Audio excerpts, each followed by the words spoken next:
That shows the interest that there is in the March 6th primary. We have with us tonight are the two candidates for Victoria County Commissioners Court Precinct 4. To my left is Incumbent Clint Ives, and to my right is challenger Mark Schroller. We appreciate both of them coming and being willing to participate in our democratic system and their willingness to serve and to run. And again, we appreciate all of you. This story, both these debates are being covered and will be in the Victoria Advocate tomorrow. So we will have a recording of this debate on our website after it finishes. So again, with all that said, again, I also want to thank UHB. They generously allowed us to use this room, and that makes a big difference as a good, comfortable space for everybody. Okay, so we'll get going. The format is as follows. Again, as with the first one, there'll be a 1 minute for each candidate for opening and for closing statements. For each question, the candidate will get 2 minutes to respond, followed by a 1 minute rebuttal. The order of the questions was determined by a coin toss. Mr. Schroller won the toss and will receive the first question. After that, the order of the questions will alternate.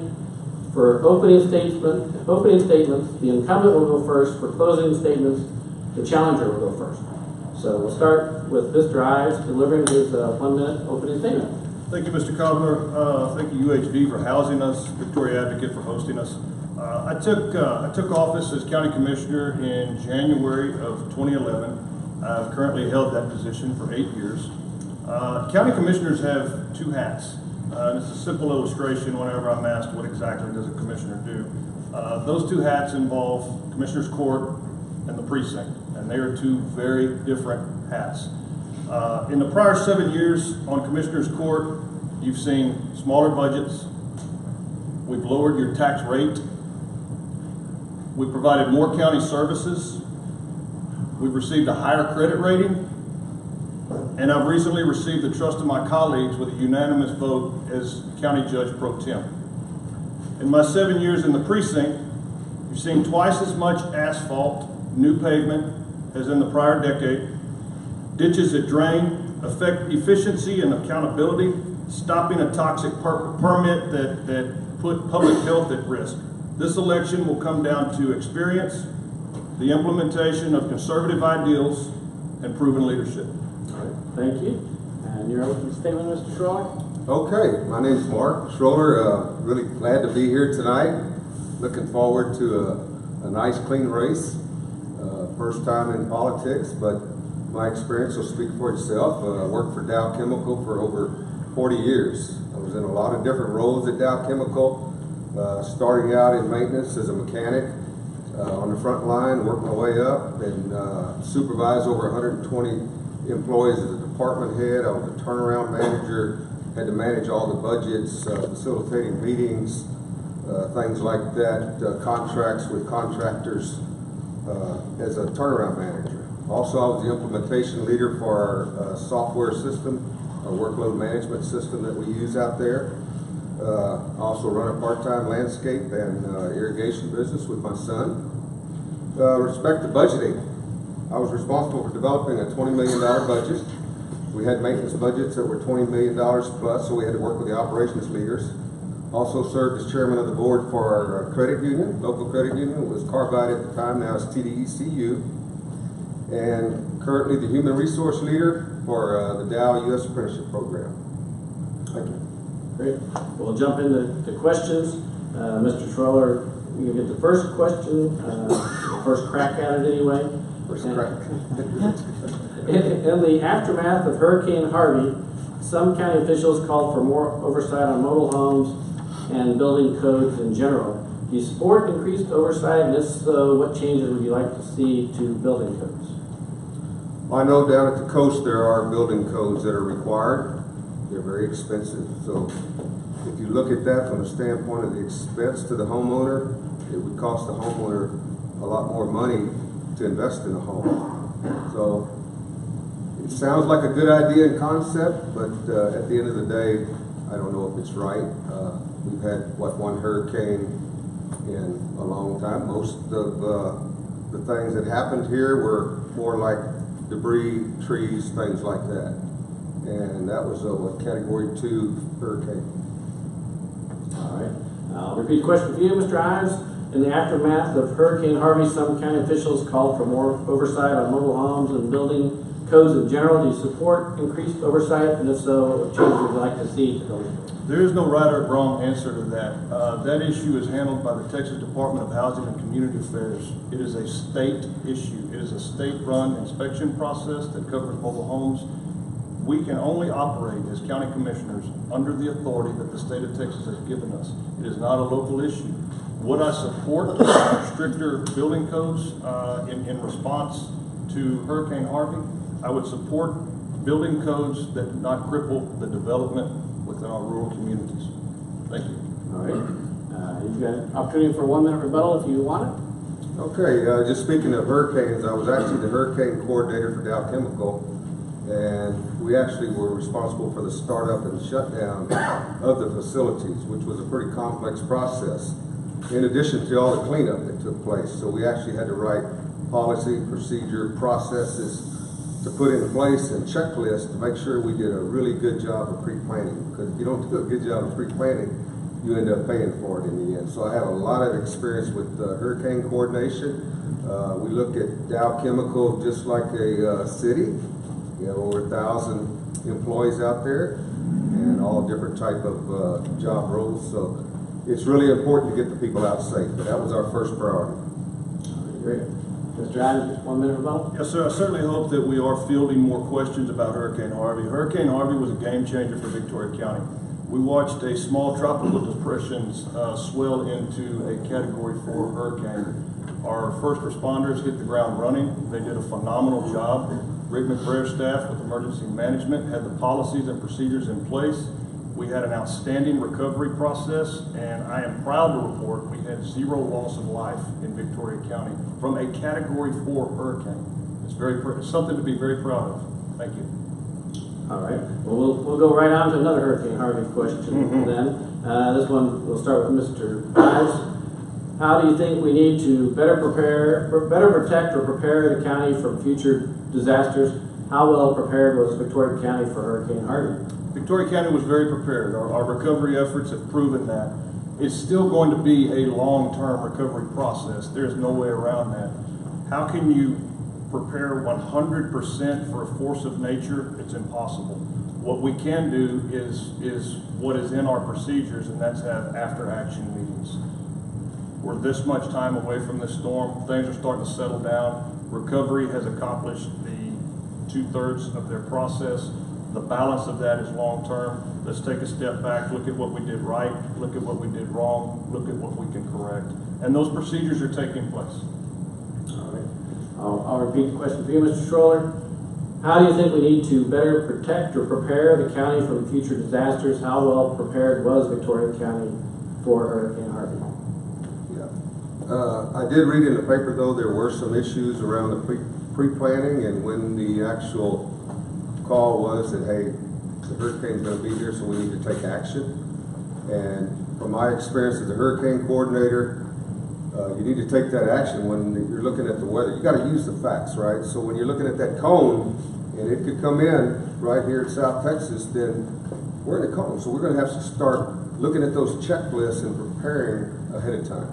And I think that's the real benefits when you take a procedure or a process and turn it into a checklist and have accountabilities and timelines. It really makes a difference, and then it really starts happening when it comes together. All right.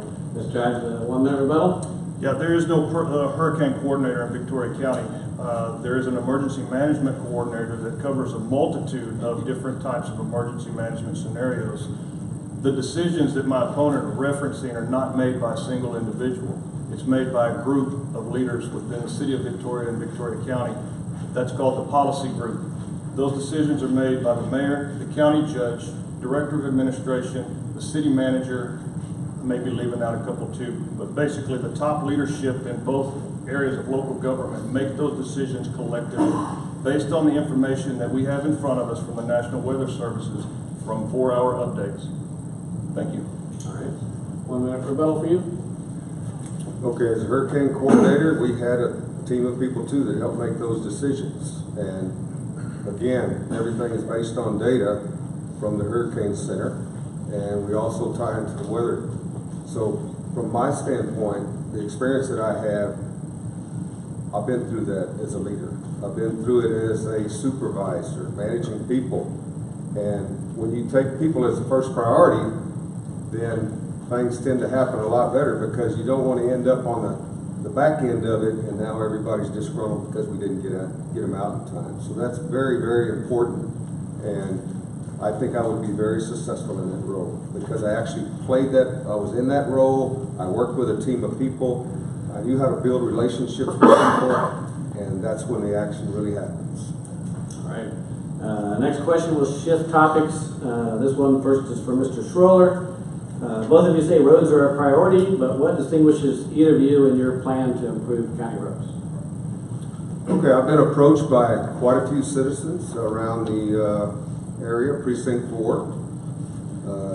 Precinct 4 covers the city as well as the county, and we have a lot of issues with the roads today. Very concerned citizens that have called, no response, 2 years, no action, the holes are still there. I know of one citizen that actually went out there and put paint around the holes so somebody could see them and maybe get the county's attention. So that's what it took. He didn't want to go down to the county court, but that's what he did. He called several times, and he's not the only one. There's a lot of people there. I noticed there's a lot of stop signs down that haven't been picked up. Some of them are hurricane related, some of them are related to probably shredding the right-of-ways and not taking care of it. The way I do it, we would have a system in place, so it's not like the citizen being the customer just calling and saying, hey, I've got this problem, come see me. And next thing you know, it doesn't happen. There's electronic technology we can put in place today that starts measuring that performance. So when you call, it's going to be out on a spreadsheet somewhere or in an app. And that was my vision, is to have an app where you can just go to that app, put it in there, and everybody sees it. So you know how the county commissioner and the supervision and the road guys are responding to your roads. All right. Thank you. I'll repeat the question for you, Mr. Ives. Both of you say roads are a priority, but what distinguishes either of you in your plan to improve roads? Obviously, the distinction here is the 7 years of past experience. From day one, we evaluated our county roads, and our county roads are in bad shape. There's no denying it. We're decades behind. However, we apply conservative principles to our road and bridge budgets. We run lean, and we do the best we can. When I inherited 54 miles of gravel roads, we immediately implemented a plan that was going to split our construction budget to address 50% of that money was going to go towards gravel to improve obsolete roads. The other 50% was going to go towards the rehabilitation of existing paved roads. The no response issue is a wide open, unfounded attack on incumbents, regardless. The thousands of phone calls that an office holder can receive in a year, miss that one phone call or the message goes through the dryer from your shirt pocket. We're human. It happens. The stop signs, I lost nearly 2/3 of my signs. We have 5,000 to 6,000 signs in Precinct 4. Harvey blew them to Hallettsville. The signs are back ordered for the entire state of Texas. They can't be replaced. We're slowly improving that. We're getting signs in weekly. We're getting them back up. But as I mentioned, the recovery process of Hurricane Harvey is going to be long term. First on that list are our thoroughfares, then we start working our way out. Are there things that we can correct? Absolutely. There's things that we can correct in our logistics. But again, we run lean, we save the taxpayers money, we give them the best that we can with the money that we have.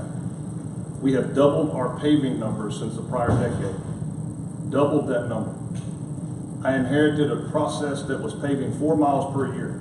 It's not uncommon for us to exceed 10, if not 11, or close to 14 like in 2017, including my opponent's neighborhood. Thank you. All right. 1 minute rebuttal for you, Mr. Schroller. Okay, on the road issue, again, we go back to the priority system. The stop sign is down, that's pretty important.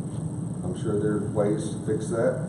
You can put something up that's temporary. Matter of fact, I went down LaSalle Road the other day, and the stop sign is down. And I think it's been down for some time, and it could really cause a really big hazard, right? And What I see happening is maybe a lack of a priority system and how we prioritize our work, which to me is very important. When are we going to get it done by? Do we ever tell the customer, being that citizen, when we're going to get it done by? Do we have a customer feedback form in place? Because all the things that I'm hearing out in the rural areas is the roads are bad, they don't answer my phone calls, and it's a lot more than just one person. All right, 1 minute for Bill, Mr. Ives. No doubt, no argument from my opponent. Stop signs are important. That was top of the priority in recovering when it came to signs, along with a long list of things like 168 miles of county roads that were inaccessible due to debris, power line down. So it goes back to, you cannot snap your fingers and have a precinct immediately go back to the way it was pre-Hurricane Harvey. It's impossible. The signs unfortunately fall lower in the priority than actually accessing the road. It's just a fact of life. We've got to get through the recovery process. We've got to get through the steps. Those signs are coming in weekly. We're in that process. All right, we'll go to the next question. This one is for Mr. Ives first. What are your thoughts about the operation of the county-owned Citizens Medical Center, and do you propose any changes at all to its operations? County Hospital is a big part of what we do. We attend the board meetings as ex officio members. We do not have direct authority over that hospital. It's a large misconception that the public has. The county judge can exercise a vote in the event of a tie, but the Commissioner's Court as a body has no authority over that hospital. We have a board in place, and that board has statute authority over that hospital. Now, the second part of your question. Any changes? Any changes? Healthcare industry is changing daily. Citizens Medical Center is a county-owned hospital. It is a phenomenal healthcare institution, but the world is changing around us, and it's getting more and more difficult every year for a mom-and-pop county-owned hospital to stay afloat. That is the struggle in that boardroom. How do we keep these doors open and provide the best health care that we can here in Victoria, Texas? The board does an amazing job. They explore any and all innovative options that they have. Some of those partnerships get creative, but Citizens Medical Center provides outstanding health care for right here in Victoria County. Thank you. All right, I'll repeat the question for you, Mr. Schroller. What are your thoughts about the operations of the county-owned Citizens Medical Center, and do you propose any changes to its operations? Yes, I would propose some changes. My wife is a current patient she's got cancer, and we wait 4 or 5 hours in a doctor's office, and we look at all the other people in there, and we're relatively young, and you see the seniors in there. It's a struggle, and I think we need more doctors here. How we attract them, that would have to be a program that we put in place, along with maybe the management, the training. I know there's a lot of disgruntled employees that feel like they need better training, and we saw it with the doctors when we had the CEO in there that we had some issues with, and it was around the management of the hospital. And if you don't have a good manager in there, you're going to have those kind of issues. If you don't have a good human resource department, you're going to have those kind of issues. So all those things are important. Job training, human resource development, and I think we have a long ways to go there. And I think it's been lacking for a long time, and the employees, they're yearning for that. All right. 1 minute rebuttal, Mr. Ives. Yes, sir. I'm going to go back to a county commissioner's inability to dictate terms to that. I understand there may be a personal frustration as a patient from sitting 4 to 5 hours in a doctor's office. I would be remarkably frustrated as that. Even as a county commissioner, I have no authority to change that. That goes to that board, and it goes to that CEO. Our board is highly trained in the field of healthcare management. Our CEO does a phenomenal job. We've got some of the finest physicians in our area, and recruiting new physicians to Victoria is not an easy task. I've seen high-level new physicians handful of times in my past 8 years. It's very expensive to recruit new physicians, especially if it's specialty medicine. It is easier said than done. I'm out of time. Lost track. Rebuttal for you, right? Rebuttal for me? Yes. Okay. As far as the hospital is concerned, again, it's just a lack of training. It's a lack of recruiting the doctors to be able to provide the health care that we need. And Citizens Hospital has been the advocate for a long time about some of the shortcomings. And I think we're on the way to success, but we have a long ways to go. And I think we can make it much better. What I see as far as the boards, I've been going to some of the board meetings. I think as a commissioner, we can provide a lot of feedback to them. So we do have some input. Yeah, do we make the decisions? Maybe not, but at the same time, based on our experience, we can add value. All right, thank you. The next question goes first to Mr. Schroller. What do you think of the County Commissioners Court handling of the ousting of former Elections Administrator George Matthews? Yeah, I don't know a whole lot about that, but I'd just like to say that the Commissioners Court, they work as a team most of the time, and that's a good thing. I think if I were to get in office, you're going to see somebody that's completely different from a standpoint of building relationships with people. And it starts with the citizen out there in the community. I consider them the customer, just like a business as a customer. We don't treat our customers bad because we'll shut down, right? So a government office is basically the same way. And in this case here, how it was handled, I'd rather not speak to the pros and cons of it. But at the same time, we have to treat our taxpayers as our customers. Because without them, we really don't have anything, right? Because they're paying those dollars for those services. And then at the same time, if we're not providing those services in the manner that they like, they can't go anywhere else. If one of our customers at Dallas decide to go somewhere else because we're not providing the services, they can go somewhere else. But as a local government, the only thing you can do is re-elect somebody. And that's 4 years.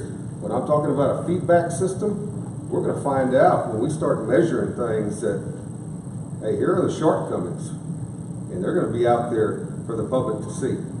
And that way we'll take action and come up with some good results. And it may reflect bad on me because I didn't answer my phone call. But at the same time, we have a system in place that's going to catch that and improve our ability to serve our customers. All right. I'll repeat the question to you, Mr. Ives. What do you think of the County Commissioners Court's handling of the ousting of former Elections Administrator George Matthews? Mr. Matthews sent an email announcing his retirement some time back, and that's public record. And the advocate submitted an open record request. They have a copy of that email. Aside from that, it is a strong policy of Victoria County. We will not discuss personnel issues. We simply won't. And that is a policy that we abide by to protect our employees, both former and current. What kind of employee, what kind of employer would we be if every opportunity we simply threw our employees under the bus as a simple and safe scapegoat from a political heated issue? We do not operate like that. We take the higher road and we stand by what is public record. Outside of that, we will not discuss personnel issues with the public. Thank you. All right. 1 minute rebuttal if you want, Mr. Schroller. I don't really have a rebuttal on that one, other than we have work processes that need to be in place. And I think once those are in place and we start measuring them, then we're going to have really good results. All right. Minute for you, Mr. Ives. No, thank you. All right. So the final question, again, Mr. Ives gets the first question. The first crack at the question is, what do you think of the County Commissioners Court's handling in 2015 of the Regional Juvenile Justice Center? We touched on this question in the DA's debate earlier. What do you think of this, and what do you think of the center's operations now? So that was a good discussion earlier on that topic. I'll try not to be as bloody. The juvenile justice issue for us was a budget issue. It was not a controversy that was spun out of control in social media as it played out over the months. It was nothing more than a budget issue. We hold our departments accountable for the tax dollars that they spend, and the Juvenile Justice Center fell into that same expectations from Commissioner's Court. That budget issue questioned a department that was losing nearly $1 million a year based on contracts that were outdated. Those conversations could have taken place behind closed doors. There was more than enough statutory authority for us to have those conversations based on the facility, but they spun out of control on social media, therefore they went public. And the second side of that was the question of the safety of the building. I'm blue collar, guys. I'm not an attorney, I'm not an engineer, I'm not an architect. But we had engineers and we had architects telling us that the facility was not safe. Therefore, we were obligated to take action. The action that we took was an evaluation, both of the financials as well as the facility. At the end of the day, before I'm short on time, we have a department, through the cooperation of the Juvenile Board, the County Judge, and the Commissioner's Court, rebalancing some contracts. We have cut that deficit in half, and we're on track to having a net neutral budget out there, and we also have a facility that's safe. The controversy that the Commissioner's Court was coming after the juvenile justice system is fiction. We were simply going through the process of accountability from a conservative set of eyes that we apply to every single budget in the general fund. All right. Same question for you, Mr. Schroller. I'll repeat it. What do you think of the County Commissioner's Court's handling in 2015 of the Regional Juvenile Justice Center? What do you think of the center's operation is now? Well, I see it a little differently, and how I see it differently, I think it's all in the approach. I think the Juvenile Detention Center was approached in a different way than other county services were, and I think that's why it became such a big issue, that hey, we can go out there and save $3 million because we don't need that juvenile detention center. We only have 10 people in there. But they forgot to look at all the other people that consume that building. And you'd have to move them somewhere else. You still have to have office space for everybody. And without doing a good return on investment, I think what I saw is we failed. And what I mean by failing is that we didn't really assess that like we should have assessed it. We assessed it from the standpoint of it needed a roof. Let's go shut the place down. We can get ourselves $3 million and make ourselves look good. Without even looking at the true benefits of what the Juvenile Detention Center gives us, the opportunity. And you go there today, I think it's a first-class operation. I've been there. I've been to county meetings, board meetings. I've seen a lot of things going on, but I've seen a lot of poor decisions because somebody didn't assess it through a work process improvement. Instead, they decided that we need to shut the place down. And at the end of the day, I think it backfired, and that's why we have all the issues that we have. And it's still in the media. All right. Mr. Ives, 1 minute. Yeah, I'm going to spin off the last comment that issue backfired on Commissioner's Court. How can a department that's losing $1 million annually go through a financial audit with contracts adjusted that cuts that deficit in half, and at the end of the day our facility is safe? The architect report, which is archived on the website that Raleigh McCoy gave, who was the architect in charge of that study, is archived on the county website. Go to the county website and listen to his report that he gave to the public in Commissioner's Court. The county was liable. We had legal exposure out there. The roof was not the issue. The roof was going to happen. The roof leaked. There was water dripping in the facility. The roof was going to happen. The smoke evac system failed. The fire system failed. The budget was upside down. At the end of the day, we're on track financially, and we have a facility that's safe that we can house children in. Thank you.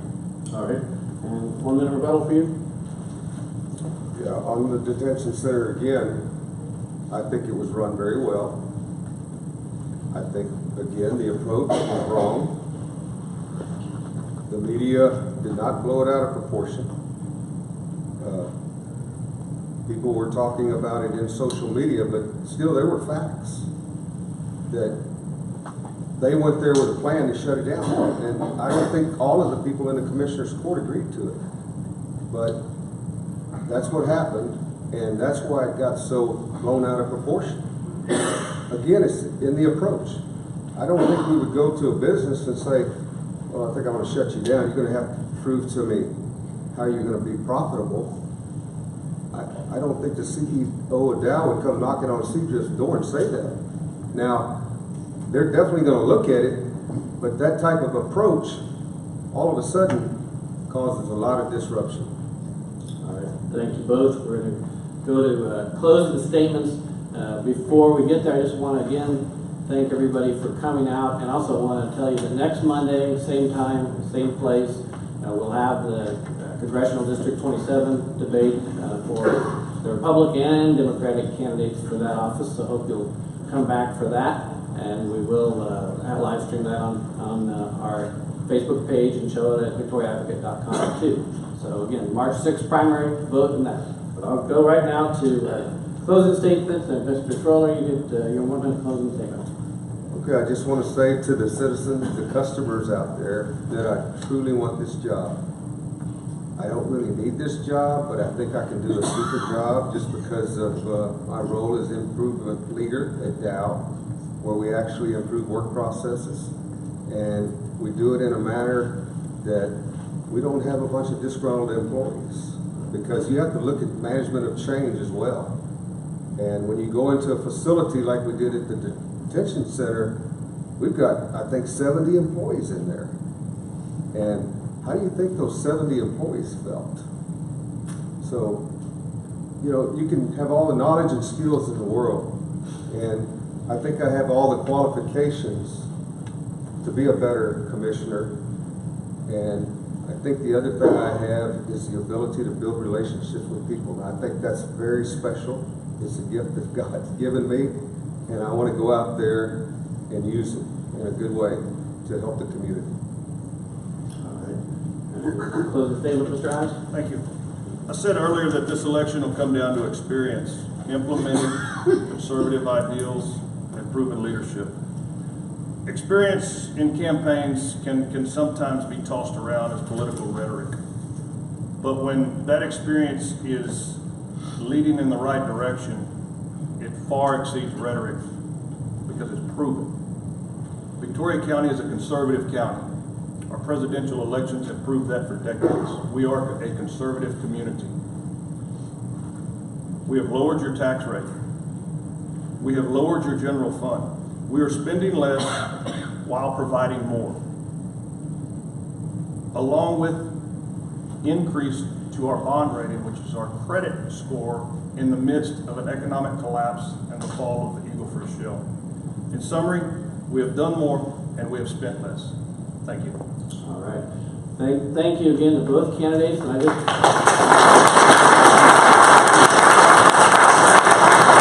want to remind you all that your locally and family-owned newspaper doesn't endorse candidates, but we do everything we can to get you informed and get you out to vote. And that's really what we want to have you do. So thank you. Have a good night.